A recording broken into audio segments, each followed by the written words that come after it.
오늘 우리가 읽은 히브리서 13장 17절 말씀을 보면 이렇게 기록이 되어 있습니다. 너희를 인도하는 자들에게 순종하고 복종하라. 그들은 너희 영혼을 위하여 경성하기를, 깨어서 돌보고 기도하며 그렇게 하기를 자신들이 청산할 자인 것 같이 하느니라. 그들로 하여금 즐거움으로 이것을 하게 하고 근심으로 하게 하지 말라. 그렇지 않으면 너희에게 유익이 없느니라. 그렇게 기록하고 있습니다. 교회 공동체 안에 성도들을 이끌어가는 영적인 지도자가 있게 마련인데요, 그런 영적인 지도자들에게 어떻게 해야 하는가, 그런 영적인 지도자들을 어떻게 해 주어야 하는가라고 하는 그 주제를 오늘 본문에서 기록하고 있는데, 어떻게 해야 한다고 기록하고 있습니까? 즐거움으로 하게 하라. 근심 가운데 하게 하지 말고 즐거운 마음으로 이 사역을 하게 하라고 권면해 주고 있습니다. 교회 내에 영적인 지도자들이 있는데, 이런 영적인 지도자들이 사역을 해 나감에 있어서 기쁨 가운데 즐거움으로 이런 일을 하게 해야 하는 것이지, 근심 가운데, 고통 가운데, 정말 슬픔 가운데 이런 일을 하지 않도록 그들을 즐거움 속에서 일을 하게 만들라고 오늘 히브리서 13장 17절에서 기록하고 있습니다. 이렇게 기록하고 있는 이유가 무엇일까요? 우리 영적인 지도자들로 하여금 즐거움 가운데 이런 일들을 하도록 만들어 주어야 하는 이유가 무엇이겠습니까? 17절 마지막 부분에 보면, 만일 그렇게 하지 않는다고 한다면 너희에게 유익이 없기 때문이라고 말하고 있습니다. 영적인 지도자들이 기쁨 가운데 일을 하도록 해줘야, 그래야 우리들에게 유익이 있다, 그래야 우리 모두에게 영적인 유익이 있다고 말하고 있는 것입니다. 당연한 것이겠죠. 무엇이든지 기쁨으로 일하고 정말 행복하게 일하고 즐거움 가운데 일해야 좋은 결과가 나타나는 것이죠. 모든 일이 다 마찬가지입니다. 항상 기쁨으로, 즐거움으로, 행복하게 일해야 생산성도 좋고 모든 좋은 결과가 나타나고 그런 것이죠. 춤을 추든 공부를 하든 스포츠를 하든 무엇을 하든 기쁨 가운데, 즐거움 가운데, 행복한 가운데 일을 해야, 그래야 좋은 결과를 얻을 수 있는 겁니다. 파리 스포츠 지금 올림픽이 이루어지고 있는데요, 수많은 결과를 얻어내는 모습들을 보게 된다고 한다면 그 선수들이 정말 즐거움 가운데, 힘들지만 행복한 가운데 즐기면서 하는 사람들이 좋은 성적을 얻는 것을 볼 수가 있겠습니다. 독일의 심리학자인 롤프 메르클레라고 하는 사람이 했던 말이라고 하죠. 천재는 노력한 사람을 이길 수 없고, 노력하는 사람은 즐기는 사람을 이길 수 없다고 말을 했는데, 아마 이 말은 모든 사람들이 공감하는 말이라고 생각이 듭니다. 과학적으로 증명할 수 있는 말은 아니겠지만 상당히 의미 있는 말일 거라고 생각이 들어요. 아무리 천재라고 할지라도 노력하는 사람을 따라잡을 수 없는 것이고, 그리고 정말 노력을 열심히 하는 사람이라고 할지라도 즐기면서 하는 사람을 이길 수 없다고 하는 말, 어쩌면 모든 사람들이 동의하는 말이라고 하겠습니다. 영적인 지도자이든지 어떤 지도자이든지 어떤 사람이든지 즐거움 가운데 일할 수 있게 만들어주는 것은 중요하다 하겠습니다. 여기서 말하고 있는 영적인 지도자는 누구를 의미할까요? 교회 안에는 어떤 영적인 지도자들이 있는 것일까요? 교역자들이 영적인 지도자일 것이고요, 우리 장로님들이 영적인 지도자일 것이겠고요. 뿐만 아니라 우리 주일학교 교사들이 영적인 지도자일 것이겠고요. 뿐만 아니라 우리 카톡방에 단톡방을 이끌고 있는 우리 톡장들도 영적인 지도자들이라고 할 수가 있겠습니다. 교회 안에는 다양한 영적인 지도자들이 있는데, 영적인 그 리더들이 있는데, 그런 영적인 리더들을 어떻게 해주어야 하는가? 모두가 다 기쁨 가운데, 즐거움 가운데, 행복한 가운데 일할 수 있도록, 사역할 수 있도록 만들어 주어야 한다고 오늘 히브리서 13장 17절에서 말씀해 주고 있습니다. 그렇다고 한다면 어떻게 하면 그들로 하여금 즐겁게 기쁨으로 사역할 수 있게 만드는 것일까요? 어떻게 하면 기쁨을 줄 수 있을까요? 어떻게 하면 즐거움 가운데 일하게 만들어 줄 수 있을까요? 대접을 잘해주면 될까요? 선물을 주면 좋을까요?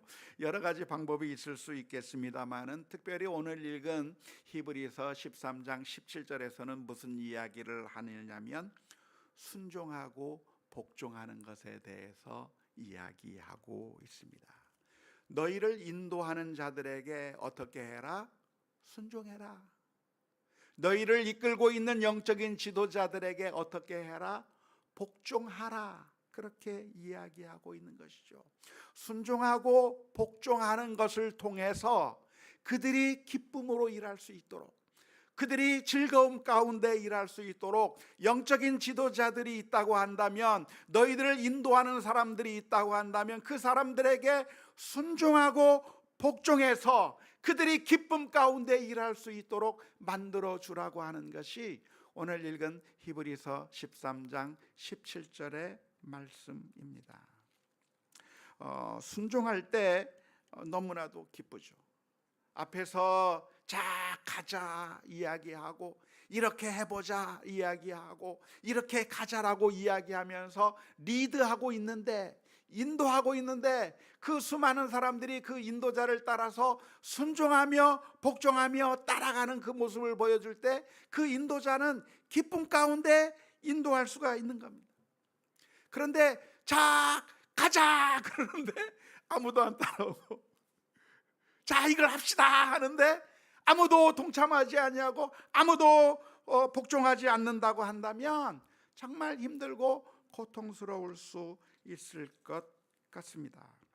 하나님의 말씀을 가르치고 하나님의 말씀이 이것이다 하면서 말씀을 전해 주었을 때 그 하나님의 말씀을 잘 받아들이고 그 하나님의 말씀을 잘 순종하고, 그래서 그 하나님의 말씀을 받아들여서 변화되는 모습들이 있다고 한다면, 말씀을 전하고 또 우리 주일학교 선생님들이 가르치고 또 우리 톡장들이 또 영적인 지도자들이 그 사역을 해나가는 가운데 신나게 기쁨 가운데 일할 수 있을 것 같습니다. 제 딸아이가 바이올린을 가르치고 있는데요, 지금 살고 있는 동네에서 동네에 있는 여러 꼬마 아이들을 데려다가 바이올린 레슨을 해주고 있습니다.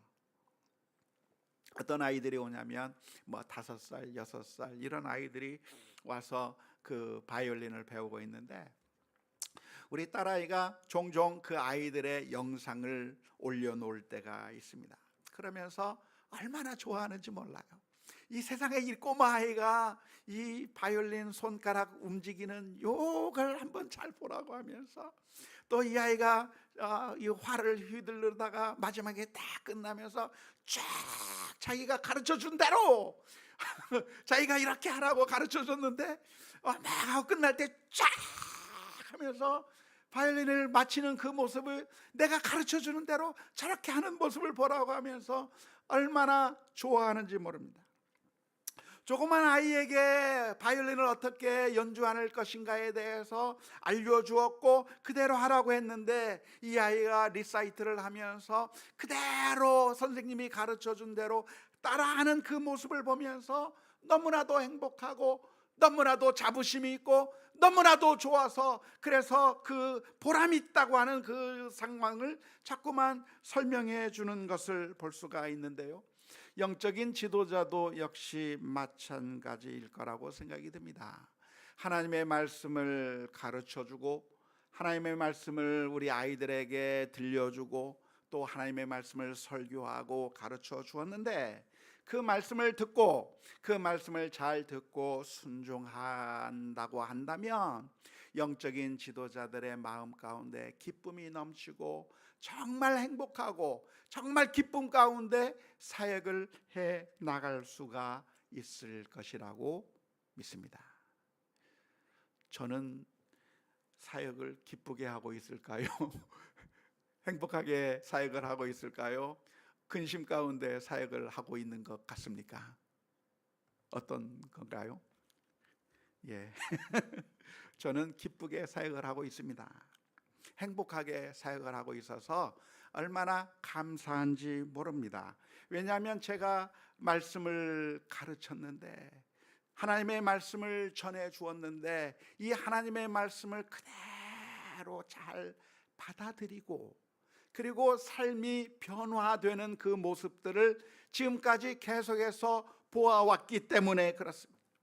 제가 지금까지 사역한 기간을 살펴보니까 7년이 넘었어요. 7년이 넘는 기간 동안에 하나님의 말씀에 대해서 가르쳐 주었고, 하나님의 말씀이 이것이다라고 설명해 주면서 이게 아니고 이것이라고, 이렇게 사는 것이 아니라 이렇게 사는 것이라고, 그렇게 수년 동안 하나님의 말씀을 가르쳐 주었는데, 그 말씀을 스펀지처럼 쪽쪽 빨아들이면서 그래서 복음에 맞게 삶이 변화된 모습들이 지금까지 수없이 많이 보아왔기 때문에 우리 성도들의 삶 가운데서 예전에는 이렇게 행동해 왔었는데 지금은 이렇게 달라진 모습, 믿음이 더 성장하는 모습, 가르쳐준 그대로 그 삶이 바뀌는 모습들을 제가 여러 번 보아왔기 때문에 그래서 기쁨 가운데 사역을 하고 있고 얼마나 제가 감사하게 생각하는지 모릅니다. 그런데 아무리 전해도 듣지 않고 거부해버리고 순종하지 않는다고 한다면, 그런다고 하면 영적인 지도자가 정말 힘들 것 같아요. 맥이 빠질 것 같아요. 힘이 빠질 것 같아요. 아무리 이야기해도 듣지 않고 아무리 이야기해도 그 말하는 것을 흘려버리는 그런, 듣지 않고 순종하지 아니하는 그런 사람들이 있다고 한다면 그 메시지를 전하는 영적인 지도자는 정말 힘이 빠지고 슬픔 가운데 있게 될 것이라고 생각을 합니다. 그런 사람이 누구가 있을까요? 성경에 보니까 사무엘이라고 하는 선지자에게서 그런 예를 볼 수가 있습니다. 사무엘 선지자는 사울 왕에게 하나님의 말씀을 전해 주었습니다. 하나님께서 이렇게 하라고 합니다. 하나님께서 이렇게 하라고 말씀해 주셨습니다. 하나님의 말씀을 사울 왕에게 전해 준 것이죠. 하지만 사울 왕은 하나님의 말씀을 듣고도 사무엘 선지자를 통해서 그 하나님의 말씀을 들었음에도 불구하고 그대로 행하지 않았어요. 아말렉과의 전쟁 가운데서 하나님께서 말씀하시기를 그 전쟁을 하게 되어서 전리품을 얻게 된다고 한다면 그것을 남겨두지 말고 다 죽여버려라. 소나 말이나 양이나 이런 것들 남겨두지 말고 다 없애버리라고 그렇게 하나님께서 말씀해 주셨던 것이죠. 하지만 사울왕은 그 말을 듣지 않았습니다. 하나님의 말씀을 거절해버린 거죠. 사울왕의 말을 사무엘의 그 전한 이야기를 듣지 않고 양을 남겨두었습니다. 좋은 것들을 남겨둔 거예요. 그래서 사무엘 선지자가 물어봤습니다. 왕이시여, 도대체 이게 무슨 양의 울음소리입니까? 하나님께서 양들을 다 죽여버리라고 하지 않았습니까? 짐승들을 하나도 살려두지 말고 다 죽여버리라고 이야기했는데 왜 이 양들의 우는 소리가 무엇입니까? 도대체 이게 뭡니까? 그랬더니 사울왕의 대답이 참 아주 그럴듯합니다. 사무엘 선지자님, 제가 이 양으로 하나님 앞에 제사를 드리려고 했습니다. 하나님 앞에 제사를 드리기 위해서 최상품 양과 짐승들을 남겨놓았습니다. 하나님 앞에 예배하기 위해서 하는 것이라고 그럴듯한 대답을 해 주었을 때, 그때 사무엘 선지자가 했던 대답이 무엇입니까? 사무엘상 15장 22절에서 23절의 말씀 가운데 이렇게 기록하고 있습니다. 사무엘이 이르되 여호와께서 번제와 다른 제사를 그의 목소리를 청종하는 것을 좋아하심같이 좋아하시겠나이까?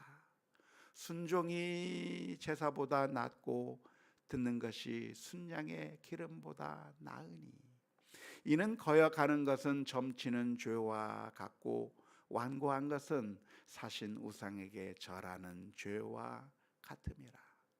왕이 여호와의 말씀을 버렸으므로 여호와께서도 왕을 버려 왕이 되지 못하게 하셨나이다. 너무나도 안타까운 마음 가운데 그런 이야기를 전해줄 수밖에 없었고, 그 후로 사무엘의 마음이 어땠을까요? 사울 왕을 바라보는 그 사무엘의 마음이 어땠을까요? 사울 왕은 뭐 듣든 안 듣든 그냥 아무런 마음의 동요가 없었을까요?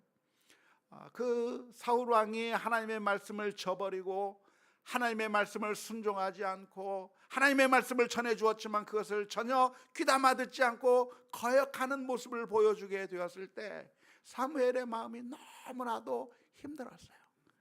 사무엘상 15장 35절 말씀에 보니까 이렇게 기록되어 있습니다. 사무엘이 죽는 날까지 사울을 다시 가서 보지 아니하였으니 이는 그가 사울을 위하여 슬퍼함이었고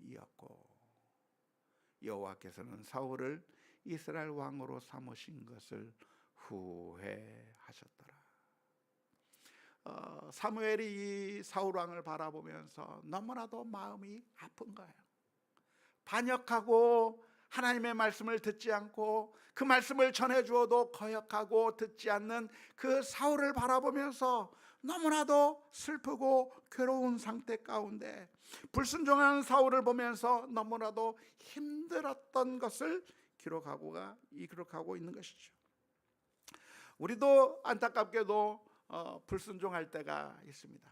우리 성도님들은 하나님의 말씀을 들을 때 받아들이려고 하고 그 말씀대로 순종하려고 하는 모습들이 많아서 너무나도 기쁘고 너무나도 행복하게 사역해 나가고 있습니다만은, 그럼에도 불구하고 우리들 마음의 한 구석에는 순종하지 않으려고 하는 마음이 있어요.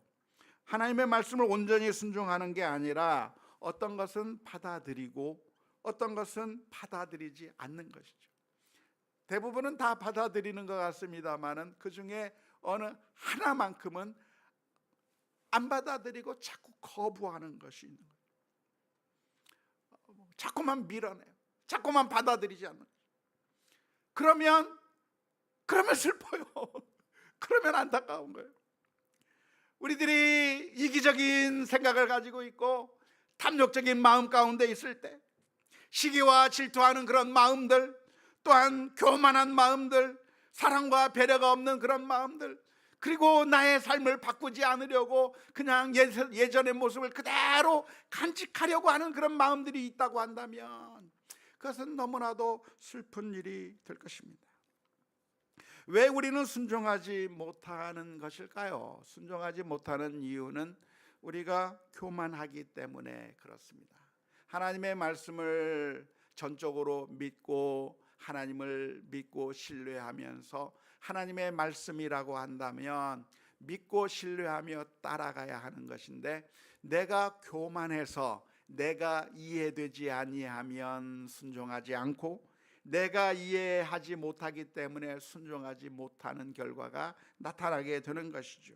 순종이라고 하는 것은 무엇입니까? 순종이라고 하는 것은 내가 이해가 되든 이해가 되지 않든 순종하는 게 순종입니다. 순종이 무엇인가? 내가 이해되는 것만 순종하는 것은 제대로 된 순종이라고 말할 수가 없는 것이죠. 예를 들어서 선악과를 하나님께서 먹지 말라고 말씀해 주셨어요.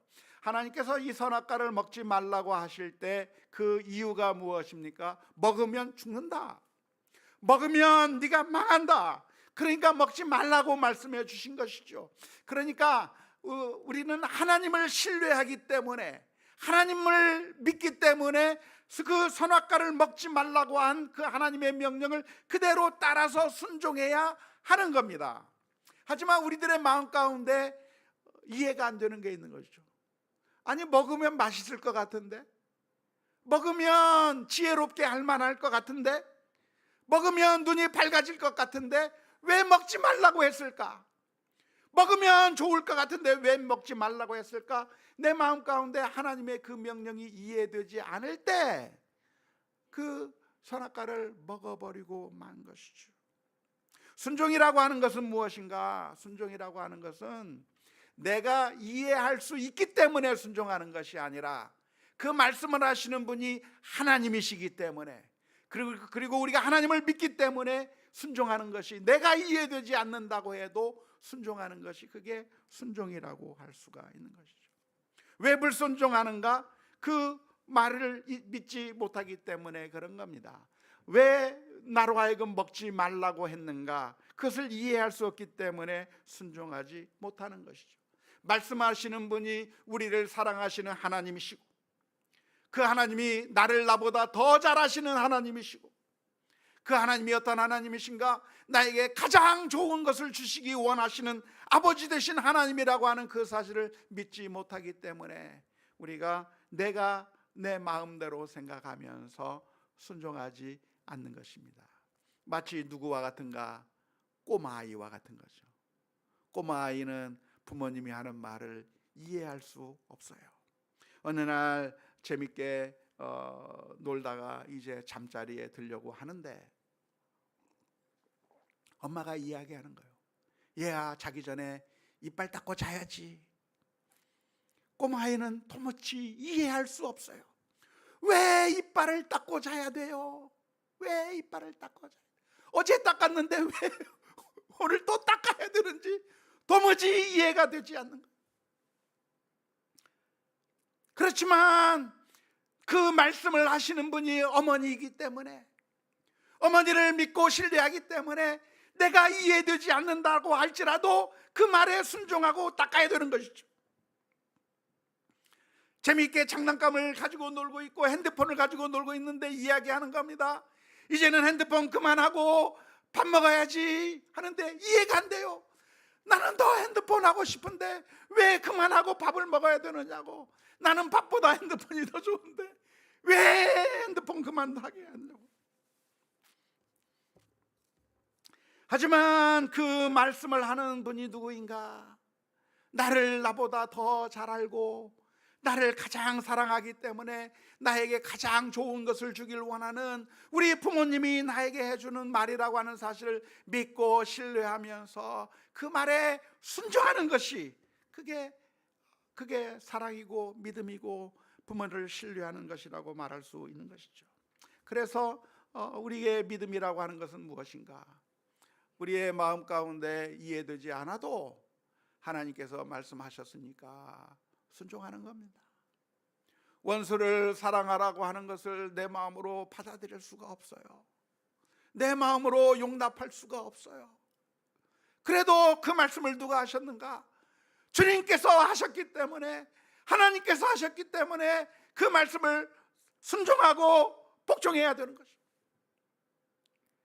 싸워서 이길 게 아니라 차라리 손해보라고 말씀하시는 그 주님의 말씀을 내 마음이 용납하기가 어려워요. 내 마음이 그걸 받아들이기가 어려워요. 하지만 왜 우리가 그 말씀을 듣고 순종해야 되는가? 주님께서 우리들에게 말씀해 주셨기 때문에 순종해야 되는 거예요. 왜 우리는 오른편 뺨을 때리면 왼편까지도 돌려대야 되는가? 그렇게 억울하게 살아가기가 내가 받아들이기가 어렵지만, 그러나 그것을 주님께서 말씀해 주셨고 우리를 향해서 들려주셨기 때문에 그 말씀이 주님께서 우리를 사랑하시기 때문에 들려주신 말씀이라고 하는 사실을 내가 이해하지 못하더라도 순종할 수 있는 그런 믿음의 결단들이 우리 가운데 있어야 될 줄로 믿습니다. 오해하지 마십시오. 그러니까 목회자가 하는 말은 무조건 100%다 따라서 순종해야 된다고 하는 그런 의미의 말씀은 아닙니다. 오늘 이 말씀은 히브리서 13장 17절의 말씀은 너희를 인도하는 인도자들에게 순종하고 복종해서, 그래서 그들이 정말 순종하고 복종하는 그 모습을 보면서 기쁨 가운데 즐거움 가운데 사역을 하도록 만들어 주어야 너희들에게 영적으로 유익하다고 말씀해 주고 있는데, 그러니까 무조건 목회자가 하는 말이라고 한다면, 영적인 리더들이 하는 말이라고 한다면, 주일학교 교사들이 하는 말이라고 한다면 무조건 다 듣고 따라서 맹목적으로 따라야만 한다고 하는 그런 의미의 말씀은 아닙니다. 오늘 히브리서 13장 17절의 말씀에는 전제가 있습니다. 그 전제가 무엇일까요? 그 인도자가 바른 인도자라고 하는 전제입니다. 그 인도자가 하나님의 말씀을 제대로 잘 가르쳐주고 있다고 하는 거라고 하는 그 전제 하에서 이 말이 진리가 되는 것이죠. 만일 영적인 지도자가, 앞에서 이끄는 인도자가 잘못된 길로 인도하고 만일 하나님에게서 벗어나는 잘못된 가르침을 해주고 있다고 한다면 그때도 순종하고 따르고 해서 기쁘게 일하게 만들어 주어야 할까요? 아닙니다. 그런 경우에는 아니에요. 그런 경우에는 순종할 수가 없는 것이죠. 안타깝게도 우리 주변에는 누가 있는가? 거짓 선지자가 있습니다. 거짓 선생이 있습니다. 잘못된 지도자가 있는 것이죠. 그래서 우리는 어떻게 해야 되는가? 과연 이 메시지가, 이 가르침이 하나님의 말씀인가 아닌가를 분별할 필요도 있는 거예요. 요한 1서 4장 1절 말씀에 뭐라고 표현하고 있느냐면, 사랑하는 자들아 영을 다 믿지 말고 오직 영들이 하나님께 속하였나 분별하라. 많은 거짓 선지자가 세상에 나왔습니다. 무조건 다 따라갈 것이 아니라 분별해서 진짜 선지자인지 가짜 선지자인지, 정말 우리가 믿고 따를 수 있는 교사인지 그렇지 못한 가짜 교사인지 분별할 필요가 있다고 이야기하고 있는 겁니다. 예수님께서도 이런 말씀을 해주셨습니다. 마태복음 7장 15절의 말씀에 이렇게 표현했는데요, 거짓 선지자들을 삼가라, 조심해라라는 말이죠. 양의 옷을 입고 너희에게 나오나 속에는 노략질하는 일이라. 겉으로 볼 때는 멀쩡한 것 같아요. 겉으로 볼 때는 거룩한 선지자인 것 같아요. 겉으로 보면 영적인 지도자인 것 같아요. 좋은 지도자인 것 같아요. 그런데 속에는 이리가 들어가 있고 가짜일 수 있다. 어떻게 알아보아야 되는가? 마태복음 7장 16절의 말씀 가운데 이렇게 표현하고 있습니다. 그들의 열매로 그들을 알지니 가시나무에서 포도를 또는 엉겅퀴에서 무화과를 따겠느냐. 그들의 열매를 봐서, 그들의 행동을 봐서, 그들의 행위를 봐서 이게 진짜인지 가짜인지 구분할 필요가 있다고 말씀해 주셨습니다. 바울 사도도 무슨 이야기를 합니까? 갈라디아서 1장 8절 말씀 가운데서 이렇게 이야기합니다. 그러나 우리나 혹은 하늘로부터 온 천사라도 우리가 너희에게 전한 복음 외에 다른 복음을 전하면 저주를 받을지어다. 갈라디아서 1장 8절에서 이야기해주고 있는 것은 무엇입니까? 그러니까 나 바울 사도가 전하는 거라고 한다면 다 들어. 나 바울 사도가 전하는 거라고 하면 너희들이 다 들어야 되는 거야. 무조건 복종해야 되는 거야. 무조건 다 따라야 되는 거야 라고 말하고 있는 것이 아니라, 설사 내가 전한다고 할지라도, 내가 가짜 복음을 전하고 있다고 한다면 내 말을 들으면 안 된다는 거예요. 내가 가짜 복음을 전하고 있다고 한다면 내가 저주를 받아야 된다는 거예요.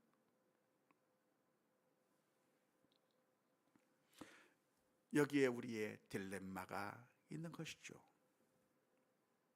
한편으로는 이해가 되든 안 되든 순종하는 것이 그게 진짜 순종이라고 말하고 있는 반면에, 또 한편에서는 이게 진짜인지 가짜인지 구분해야 할 필요가 있다고 동시에 이야기해 주고 있기 때문에 혼란스러운 겁니다. 그림을 한번 보시죠. 잘못된 길로 가지 않으려고 한다면 분별해야 하는 겁니다.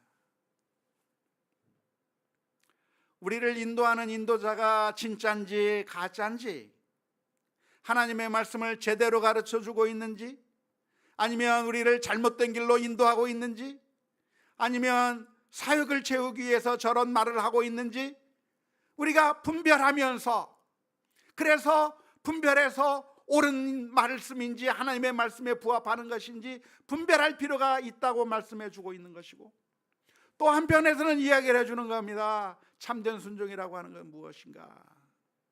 내가 이해되어야만 순종하는 것이 아니라 내가 이해되지 않는다고 할지라도 그것이 하나님의 말씀이기 때문에 순종해야 되고, 그것이 하나님의 말씀이기 때문에 복종해야 되는 것이다 라고 말씀해 주고 있는 것이죠. 그러니까 어떻게 하라는 말입니까? 혼란스러운 거죠. 혼란스러운.